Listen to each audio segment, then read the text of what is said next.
today on an all-new Dr. Phil. Floor-to-ceiling clothes, drawers are stuffed. How much do you think you've spent internet shopping? 100,000.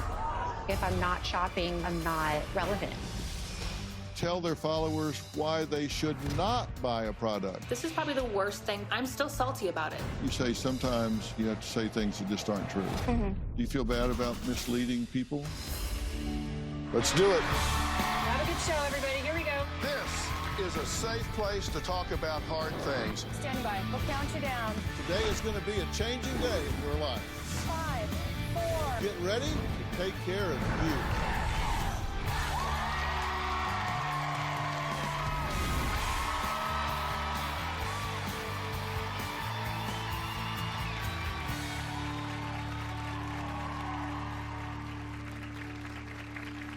Have you ever been scrolling on social media and you come across a post or a video with someone showing off their favorite product and immediately bought it because you felt like it would make you look, feel, or just be better?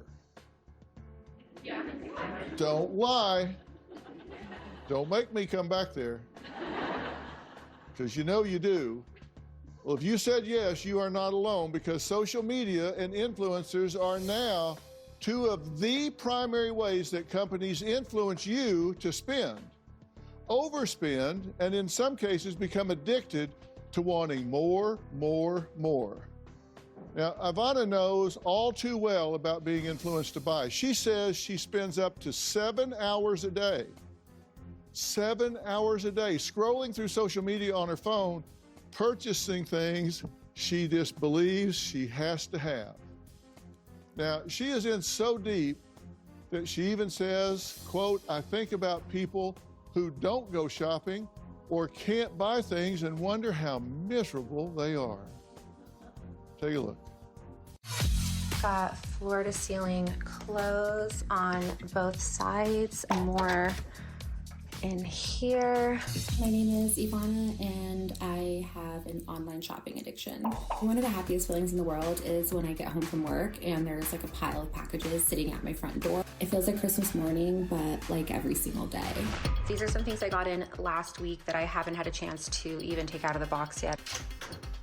This is stuffed. All the drawers are stuffed with things that I don't ever get a chance to use. One of the first things I do every morning is get on social media and see what other people are sharing and recommending so I can get some ideas for myself. I would say on average, I'm receiving packages from online shopping 3 to 5 days out of the week, totaling hundreds, sometimes thousands of dollars. I'd say about 75% of my paycheck goes towards shopping. I owe my mom way more money than I'm proud to admit. As you can see, I still have quite a few things that have tags on them. Down here, I just have some more shoes that I hide. As much as I want to claim my life back, I just haven't been successful in finding a way to stop. How did this start? Because like one day you weren't doing this and then the next day you were. So what clicked? What made this happen? I was always shopping. I was always shopping since college, since before I was using social media. Because you would actually go out and shop. Yes, yeah, in real life. Social media took it to a different level, and online shopping just made it easier. Really easier, right? You don't have to get in a car. You don't have to go anywhere. I don't have to get my wallet. Yeah, just on my phone. Because it's preloaded. So you just click, boom, you own it. When our producers reached out to Ivana about appearing, she responded, "As I read your email, this is what I was working on." So you were unboxing stuff. So you're scrolling through and you see something that you say, "Oh, okay, I want that." What do you want? Is it that you want what somebody else has? You want the look they have? You want the item? You want the appearance? You want to not miss out? What is it that? All the above. Really, everything? Yeah, I'll just start to, like if it's an article of clothing, I'll envision myself wearing it. And I'll start to think, okay, I'll wear it when I'm here, I'll wear it when I'm there. This will make a great picture when I'm at dinner next week or on vacation. And you just go off with that. Okay, and do you get a high at that moment? Yes. So when you say ding, ding, ding, ding, Yeah, you're fantasizing already. So Okay. it's exciting, you know, like the possibilities of what you will do when you have that. okay, and when you hit that button to buy it, Mhm. I don't know how you do that, but Click it. you Yeah. just, you click Just on the tap it. item, Yep. you just tap on the Add item. to cart. Yeah. Okay, all right, tells you what I know. So at that point, does it go through your mind, oh my God, that was $75? Absolutely. So does that dampen your high at all? A little bit. So before I click it, I'll think it's okay. I'll get the money. It's fine. I'll figure it out. I click it. I sit a little bit. Okay, I've purchased it. And then I start to go, oh my gosh, what am I going to do? Oh, okay, I can return the thing I got last week. Oh, it's not a big deal. I can sell the things I'm not wearing and I'll make it up. So it Do you just goes back and forth. return stuff? Not always. Yeah, that's what I thought. Okay, and then when you get it, is that another high? Yes. Yeah. Seeing it there and knowing that it's mine. Yes, it's a high. But sometimes, like in the clip that you saw, where it's just piles, I don't even know, like at that point, what it is, or I forget. Okay, what when it you was. take it out though, is Yes. that a high when you're Yes. ripping Yeah. the When I'm box opening it, open yes. and looks like confetti in there? Yes. And then sometimes it could turn into just anxiety. Do you get increased status by having this stuff? I mean, do you feel better about yourself? Yeah. Like I've got what this glamorous looking person had? Yeah. So your self-worth is tied up in that. Yeah. You said you've always wanted to emulate others, that you need to be like them. Why do you think that is? I don't know. Have you ever really sat down and dug into that? No, I try not to. Really? Yeah. Stressful. It's stressful, Yeah. To think about. Yeah. but it could be really a lot cheaper. I'm sure. Yes. I'm sure. Yeah. I'm sure it could be. No, seriously, because will you agree that buying this stuff is not rational, Mm-hmm. and it doesn't work, or you would do it once and it'd be done. If it fixed it, Yeah. you say, okay, bought that, fixed the problem. Yeah. True. Now I can go mow the yard or something. But you keep doing it over and Right. over and over, which means it isn't working. It's not working. You're right. Yeah. So what do you think about me saying that? You're right. I don't know what to do. I mean, when I start to think about the why, it makes me upset because I do know that I'm not truly happy, you know, with myself, or I wouldn't need those things to try to feel better, but they make me so happy at that time, and I feel like I need it, and I wonder what would happen if I didn't. Okay, well, I've got a couple of hard questions for you, and you say if you look at reality, it upsets you, so I might upset you a little bit, but I think might be worth the pain. Ivana says she doesn't know what she would do all day if she didn't shop. Well, I can think of a few things, and I'm going to talk to her about that when we come back.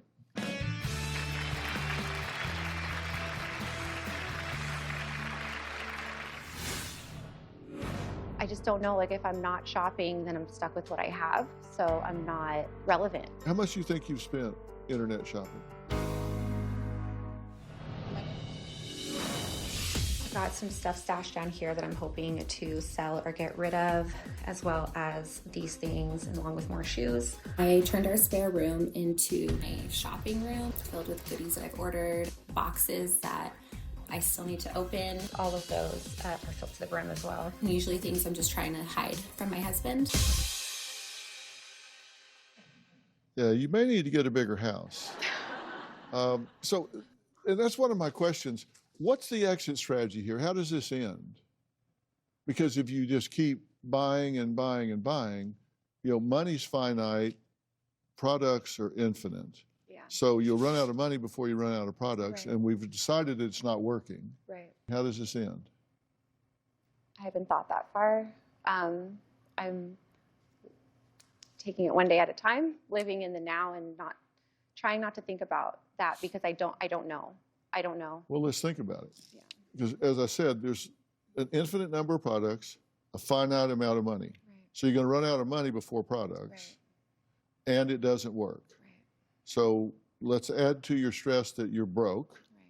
Your husband is hugely pissed off because he's found all of this stash of stuff you're hiding around the house. What's the exit strategy? How do you get out of this? Because I have a suggestion. I'm not just asking that rhetorically. I mean, obviously I'd have to stop. That would be an exit strategy. Just stop shopping. But easier said than done, right? Yeah, a lot Because easier. you said than consider done. yourself addicted. Yeah. Mm-hmm. I just don't know, like if I'm not shopping, then I'm stuck with what I have. So I'm not relevant to what's going on, especially with social media and like not keeping up with what everyone else is doing. Okay, and- you do realize you don't know any of those people, right? yeah. Can Sometimes you feel like you do. Can you name 3 of them? Probably just their usernames, but not even their No, I real mean, names. really, do you know who they are, where they live, what they do? Not much, no. I think there's 3 kinds of math you have to think about. There's what you want, and then there's what you need, and then there's what you can afford. I grew up at times really poor, like really poor. If you don't work today and get paid today, you don't eat today. I've heard people say, well, the kids needed coats, so we bought them coats. We needed to get the car fixed, so we got it fixed on this credit card. That's not how the math works. You buy what you can afford, not what you want or need. And you're buying, it's not even what you want. You're buying it based on a fear of missing out. And the alternative is to figure out, wait a minute, what am I trying to avoid here? What is it about me that I think I have to have a stack of boxes at my door when I come home to feel okay about myself? And if you ask yourself that and figured out what is it I'm saying to myself in my internal dialogue in my head, and I need to challenge that and put it on my to-do list, then I might not need to do this at all. How much do you think you've spent internet shopping? 100,000. I mean, if we're talking my lifetime. So it seems to me, if you figure out, look, I'm saying something to myself that I don't measure up. She's better than I am. I need what she has. She's better than I am. I need what she has. Because it upsets me to think about what makes me feel inferior. I mean, have you ever talked to anybody about that? I haven't. Because that might work. It could work. Yeah. I mean, if you talk to somebody that figured out, is there trauma in your life? Is there Right. conflict in your life? Or do you just have a negative internal dialogue where you're saying all these things to yourself that make you feel like you need to compensate in some way with stuff? If I made arrangements for you to talk to somebody, would you do that? I would. Because I'm going to do that. Just my gift to you. We'll Thank you. set that up, because you won't believe the burden that lifts off of you when you don't feel the need to do that anymore.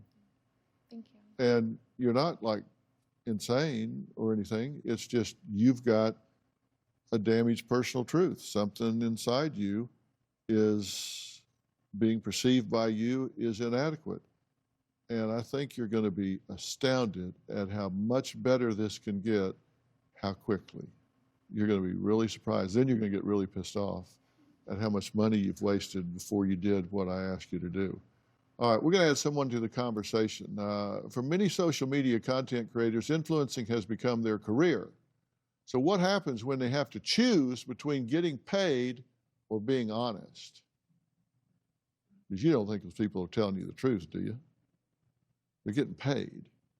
They're getting stuff. They're getting, we'll talk about that after the break.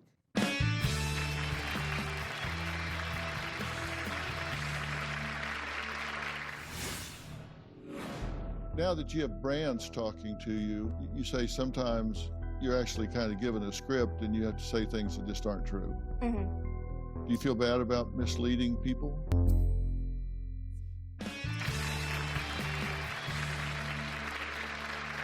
I'm here with Ivana, who admits that, as we saw, she has a serious problem, a possible addiction. She says to being influenced to spend. Now, joining us is Sarah, who admits that at one point her spending was out of control, but now she says she has brands approaching her to promote their products. I've always loved clothes, I've always loved fashion. One day I posted a TikTok video of some clothes that I had purchased and I hauled them. That set me off. I got quite a lot of views. I was addicted to people liking my stuff. That kind of snowballed. This set me forward towards more like branded deals were coming in, and I was saying yes to almost everything. But then I started to receive things that I needed some time to actually try and use for myself. Honesty is so important, and I think a lot of times it gets lost in a lot of branded posts. We've seen people lying, almost fluffing up items to make them seem better.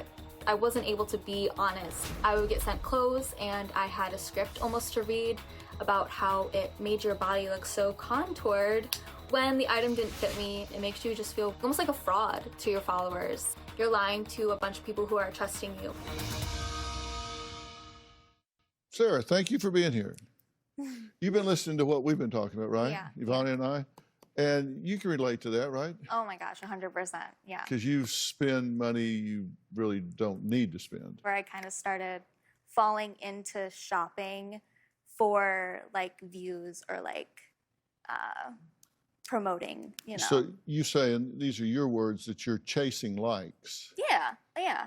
You want them liking your stuff. Yeah, I think at a time it made me feel really like special that people were valuing what I was saying. Like if I said a shirt was cute and I saw people were buying it, it made me feel really good about myself. Like, okay, the things that I'm wearing, the things that I enjoy and that I like, people also like, so it made me feel validated in what I thought. Mm-hmm.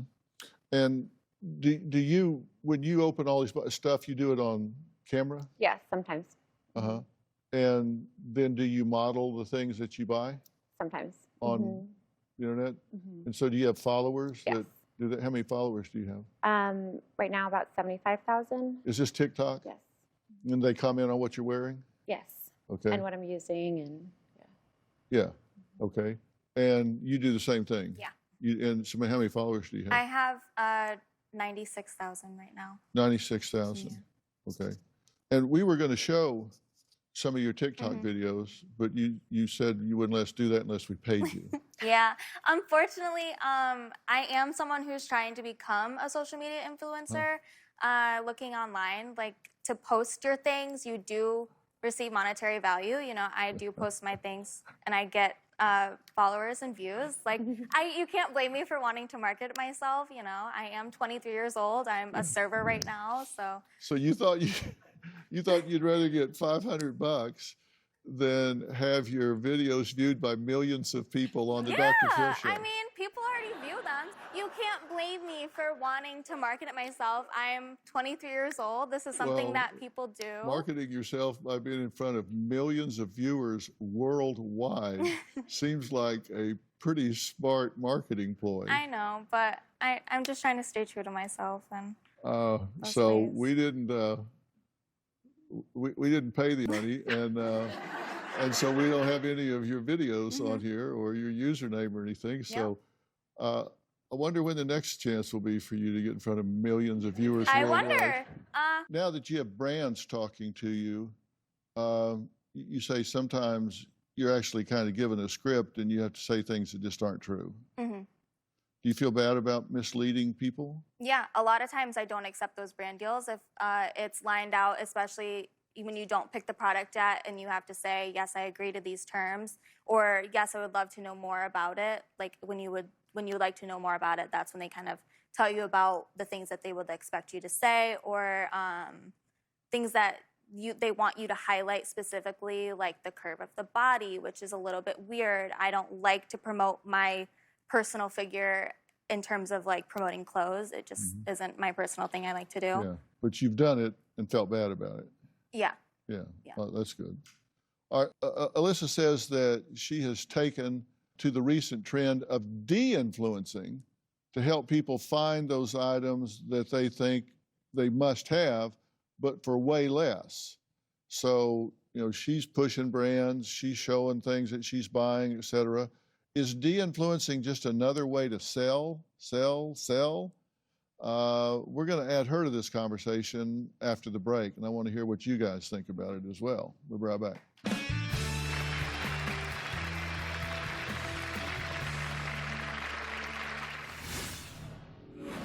I love the de-influencing trend, so here are all the things that I will de-influence you from buying as somebody that spends thousands of dollars a year on health, beauty, hair products, but loves to save a buck.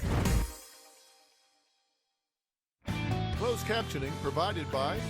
Love the de-influencing trend, so here are all the things that I will de-influence you from buying as somebody that spends thousands of dollars a year on health, beauty, hair products, but loves to save a buck. Hi, Dr. Phil. My name's Alyssa. Back in January, I saw the de-influencing trend starting on TikTok, so I decided to post my own video, not thinking that it would get nearly 6 million views. Why are we spending $20 on lip gloss? Literally any of their lip glosses, they're like $2 to $5. I promise you, just as good. I decided to post the video because I love shopping for a good deal, a good sale, a good dupe for really expensive products. This is probably the worst thing TikTok ever made me buy. And for $13, I'm still salty about it. The newest trend in social media influencing is de-influencing, where influencers tell their followers why they should not buy a product. But many say that's just a savvy way of influencers sidestepping the backlash against overconsumption and taking advantage of a new way of influencing people to spend. Now, Alyssa recently ventured into de-influencing. I don't think that word was ever even used until a few months ago. She's joining us virtually, so thank you for being here. Thank you, Dr. Phil, for having me. So you're finding products that you think do just as well, generic brands or other brands that you test out and think they're just as good as the high-priced version, and you're telling people about that, right? Yeah, that's exactly what I'm doing. I'm definitely a deal shopper. And so when I find something that works just as well as the more expensive product, I want to share it with people because I think there is an overconsumption problem, especially on TikTok. And, we're just kind of starting the de-influencing trend, right? So how are people responding to this? I would say it's like 98% positive. People saying that they need more of this on the app. People saying that they've been waiting for this to happen because there's just like this rampant overconsumption on TikTok. I mean, there's a new trendy product every, feels like 48 hours. And, the average consumer can't keep up with that. And it's just, it makes you feel kind of like you're out of trend and you're not very cool when you can't afford to buy like a $60 water cup. So yeah, for the most part, it's been a very positive reaction. And I wasn't expecting this to kind of blow up, but, I'll keep at it as long as I can. Here's an example of one of Alyssa's de-influencing videos that she let us show. Starting off with any type of brush dryer, these are so terrible for your hair. If you want to break your hair off, go for it. I will not be expanding on this. No amount of influencing could ever convince me that I need a multi-cooker. What the hell is a multi-cooker? Oh, and before I forget, this razor brand. It's like dragging sandpaper on my legs. No, even if it was free, I wouldn't use it. Wow, so you're telling people ahead of time, and then you offer alternatives. Like there's a really popular blush that's going around and it's like $45 and it's always sold out. But I bought one from CVS for $4.99 that honestly I think is better. I have both. So I'm like, I need to share this. And yeah, people are purchasing it and coming back and telling me like I bought it and I thank you so much. Like you saved me $50. So you feel good about that? I do. Would you pay attention to something like that? I would. Even if it's not like glamorous. She's not saying like this is the thing to have. You're saying this is the thing that works. Right. Would that would that scratch your itch? There are some products that it would, but then there's others that sometimes I just want the name brand. My next guest says she once blew through her entire $60,000 salary while living at home with her parents, and she's here to tell us how she dug herself out of that hole. And then we've got an expert coming up that's going to put all this in context for us. We'll be right back.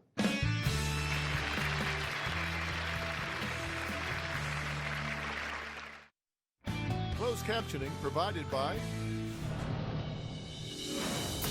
In 2011, I graduated from college and started making $60,000 a year at my first job. But I ended up impulse shopping my way through that entire salary. In 2020, I became a certified life coach, and now I help women stop impulse shopping through my social media content. We have cabinets and drawers and pantries full of stuff that we don't need. Let's talk about the way that TikTok has skewed our view of what normal and average consumption habits look like. The first predominant theme that you're gonna see all over this app is that you always need the newest, the biggest, the shiniest item. There's just this overarching message that the happier you will be. And that's just simply not the case. Well, Paige joins us now, and Paige, you flipped the script on this whole thing. You were going one way, and then you just said, no, this isn't working for me. You did what I want to help Ivana do. Mm-hmm. What flipped you? Well, my wake-up moment was really when it came time to move out of my parents' house after a year, and I could barely afford to cover the security deposit in an apartment, let alone furnish one, making a $60,000 salary and virtually having no expenses living at home. And after that, I realized this isn't sustainable. The way that I've been spending can't go on. So you weren't really cognizant of the totals. No. You look back and say, I've been living kind of for free for a year and I'm broke. Yeah, and when I would go shopping, my justification always was, I'm not putting it on a credit card and I'm not going into debt. I always knew that I had that money sitting in my checking account to buy the thing that I was going to be buying. Well, that's good, at least. At least you didn't move out with all that debt and have to dig out. But you did have debt. You had student loan debt. Yes, I was in $40,000 of student loan debt, which is why I moved home in the first place, because my intention was to live at home and pay those off. But in 5 years, you made a switch, and in 5 years, you got that paid off, and you built a six-figure portfolio of investments, right? Yes. So when you turn around, you turn around. Yeah. So you turned around. Yeah, I did. And I don't want to paint it like it was an overnight success. I mean, that process definitely took years. And it really started with very small changes in my consumption habits. Yeah, it wasn't overnight. It was, you did this across 5 years. Yeah. And you said you were trusting others more than you were trusting yourself. I was, giving your power away, and instead of relying on what you thought, what you felt, what you wanted. One of the biggest mistakes we make, and this is one of the things you're going to hear and that you figured out, is all of us do this. Everybody here does it. I can remember a time in my life when I was very young and did this. We all have a personal truth, what we know about ourselves and feel about ourselves. And if your personal truth is damaged, like I would get up and go to school in the 5th or 6th grade, and my house was chaotic, turmoil. My father was an alcoholic. He would come home drunk. We couldn't find the car. And I'd get up and go to school knowing that's what I came out of. And the kid sitting next to me, had on a clean iron shirt, face all clean, hair combed and everything. And I compared my reality to their social mask. You're going to lose every time. And on social media, it's not even their social mask, it's their produced mask with filters. They maybe took 1,000 photos before they posted that one. And you're comparing your personal truth with their image, which may not be anything like they were at all. And you decided, I'm not going to do that anymore. Yeah, and I think it was going through it enough times to realize that what I thought I was ultimately going to get from buying those things, it wasn't working and it wasn't giving that to me. And it did take me a while to go through that cycle enough times to figure out, okay, this isn't working. Y'all need to become new best friends. Sounds like it. Yeah. Really. I want to get to that point. When you first make a big change like this, it's not going to feel good. And I think that's what we're all waiting for, is just to get to a point where it's like, oh, making this huge shift is going to feel great. And it's going to feel natural. And I'm going to feel good about doing that. And I think expecting the discomfort ahead of time and realizing making this complete 180 is going to be really hard and uncomfortable. Next, about 70% of brands today use influencer marketing in some capacity to sell their products. But how honest is that marketing? Are there rules that brands have to adhere to? I have an expert here who's going to tell us all about that and how much it's shifted towards digital marketing. I think you will be shocked. We'll be right back.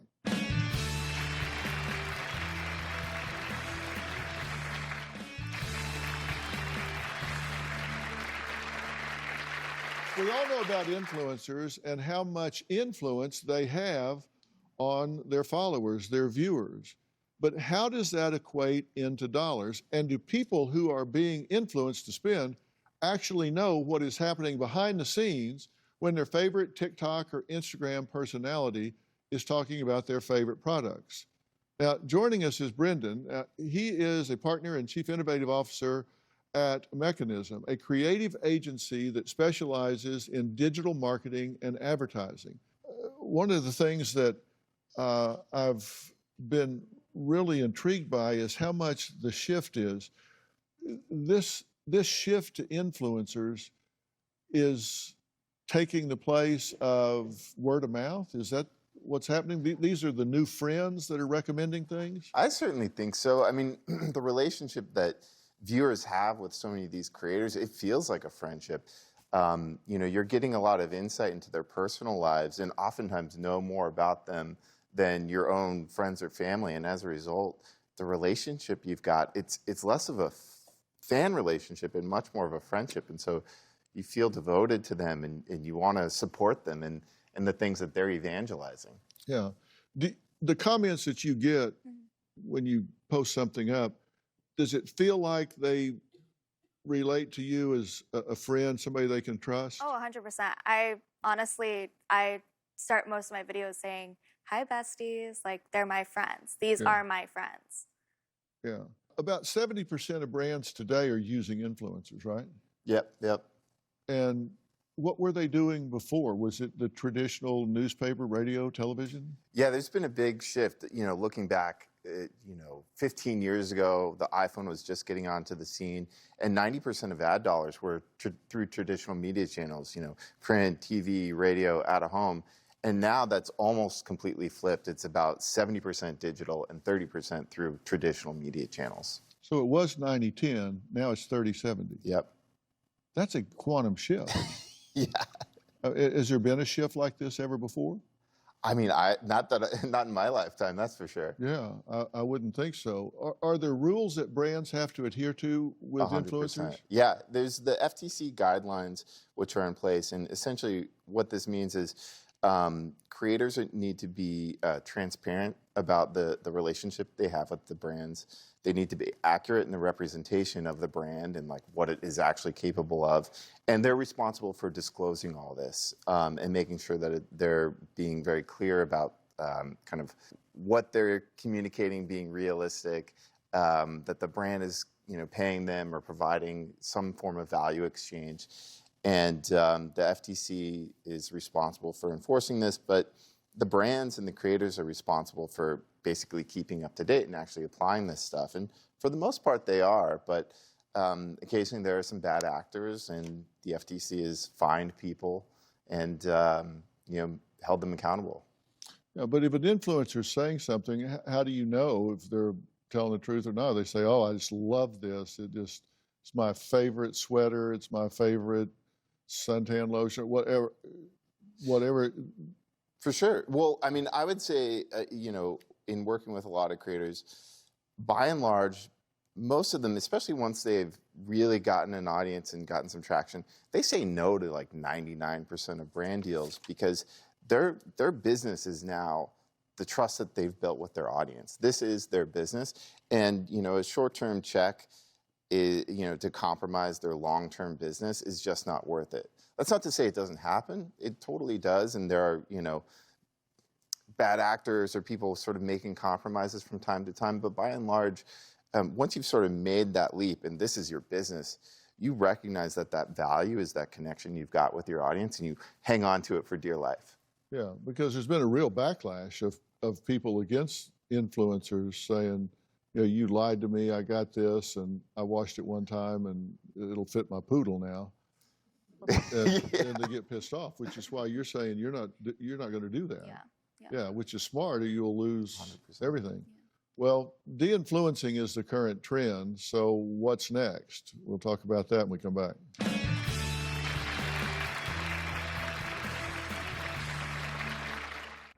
Closed captioning provided by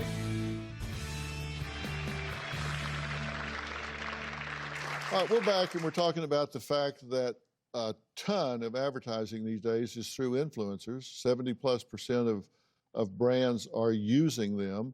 Instagram, TikTok, Facebook, wherever they can find an audience. I looked this morning on TikTok, and I think de-influencing the hashtag is over 322 million views, and it's only growing. And also, there's variations of it. There's de-influencers, et cetera. So it's exploding. I think in large part, it's a byproduct of sort of like this overconsumption that we're seeing. And there's this trend and well-known hashtag TikTok made me buy it. I think it's got like 44 billion views. It's because it's like such a good avenue to push products. And I think, especially given the economic climate, a lot of people are like, this is too much. I'm being bombarded with a lot of things that I don't need. And they're pushing back on it a bit. Yeah. And what's the next trend? That's a good question. I mean, I think oh gosh, that's a good question. I mean, I think at its core, the creators being, for lack of a better term, like authentic with their audience and being real and vulnerable. It's not a trend per se, but I think that is the key to building a sustainable business and audience. And those creators who are transparent and are vulnerable versus just putting up a front or going for the bag and getting a quick buck, those are the ones that really build a long-lasting business. Yeah. Well, these things that we talked about before, like at Elisa Stephanie on TikTok, is that going to really take hold with her coming on and saying, you can get this for $4, not 45? Is that going to grab hold? I 100% think so. I mean, it all comes down to the relationship that you've got with your audience. And in my mind, she's being an advocate for her fans and followers and looking to do right by them. And I think that's going to build a lot of goodwill and credibility with them. And so long as she keeps that up, I think she'll continue to grow and do well. Yeah, and it's a service. 100%. I mean, it's definitely a service. It's a life hack. Yeah. Well, we're out of time today. I want to thank everybody for being here and talking about this. And I do want to get you set up, and I'm going to do that through Doctor On Demand, so you can do it right from home. You know how to use your phone and computer. We know that. And it's time that you can't be shopping. And we do disclose. Doctor On Demand is a company my son and I started several years ago that has been incredibly successful. And if you at home want to have your own Doctor On Demand, just go to the Google Play Store or Apple App Store and download Doctor On Demand app. And for more information about today's episode, log on to drphil.com. I know everybody will be discussing this. Start asking the influencers you follow some hard questions. I strongly suspect they're not bad people. Just ask them some questions and see if they're being accountable and telling you the right things. Don't forget to follow and subscribe to my podcast, Fill in the Blanks. This is a shameless plug. Or Robin's, I've Got a Secret with Robin McGraw. You can find them both on Apple Podcast or wherever you listen to podcasts. Stay safe. We'll see you next time. Thanks for being here.